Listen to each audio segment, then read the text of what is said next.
തീഗോളമായി രാജസ്ഥാന് മേൽ വർഷിച്ച വിനാശത്തിനു മുന്നിൽ വീണ്ടും അവനൊരു പോരാളിയായി.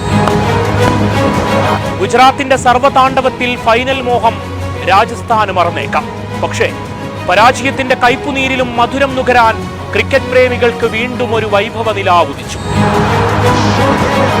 ദയനീയമായി വീഴുമെന്ന് കരുതിയിടത്ത് നിന്ന് ആ 15കാരൻ ഒറ്റയ്ക്കൊരു ടീമായ കാഴ്ചകളാണ്.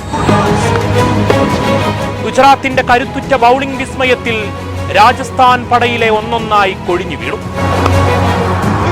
അറ്റാക്കിംഗ് ശൈലിയിൽ വിട്ടുവീഴ്ചയില്ലാത്ത വൈഭവിന് ഒറ്റയ്ക്കൊരു ടീമിനെ ചുമലിലേറ്റേണ്ട സമയം. പക്വതയാർന്നൊരു വർഷങ്ങളുടെ പരിചയ സമ്പത്ത് പോൽ അവൻ പതിയെ തുടങ്ങി. ജയ്സ്വാളും പരാഗും ജുറേലുമെല്ലാം വീണു.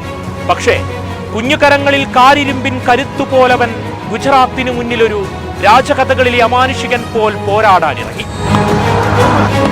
150 പോലും സ്വപ്നം കാണാൻ കഴിവില്ലാത്ത രാജസ്ഥാന് മുന്നിൽ സൂര്യവംശിയുടെ ഒറ്റയാൾ പോരാട്ടം.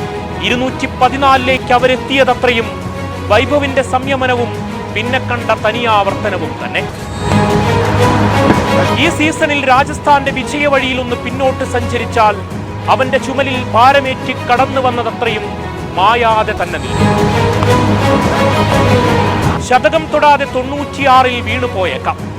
ഇന്നിന്റെ അസ്തമയങ്ങളിൽ ആ കുഞ്ഞു ഹൃദയം സങ്കടക്കടലിൽ തേങ്ങിയിരിക്കാം. പക്ഷേ കിരീടമെന്നൊരു സ്വപ്നം പോലും രാജസ്ഥാന് മുന്നിൽ തെളിഞ്ഞത് അവനിലൂടെയാണ്. ആരാധകക്കൂട്ടം ആ ടീമിന് പിന്നിൽ ജനകോടികളായി സംഗമിച്ചതും അവനു വേണ്ടിയാണ്.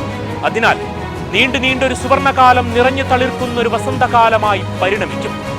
ഇന്നീ കണ്ട കാഴ്ചകളൊന്നുമല്ല ഇനി കാണാനിരിക്കുന്നതും റെക്കോർഡ് പുസ്തകങ്ങളുടെ തിരുത്തൽ അനിവാര്യമായ കാലം തന്നെയാണ്. ഗില്ലിന്റെ ശതകത്തേരിൽ അനായാസം ഗുജറാത്തിന്റെ വിജയഗാഥ പിറന്നു. ഇനി RCBക്ക് മുന്നിലേക്കാണ്.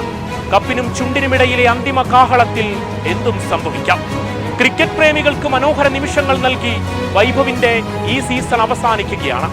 ഏറ്റവും വേഗതയിൽ 1000 റൺസ് പിന്നിടുന്ന ഇന്ത്യക്കാരനായത് അവൻ ഇവിടെ തീർത്ത ചരിത്രങ്ങളിൽ ഒന്നു മാത്രം.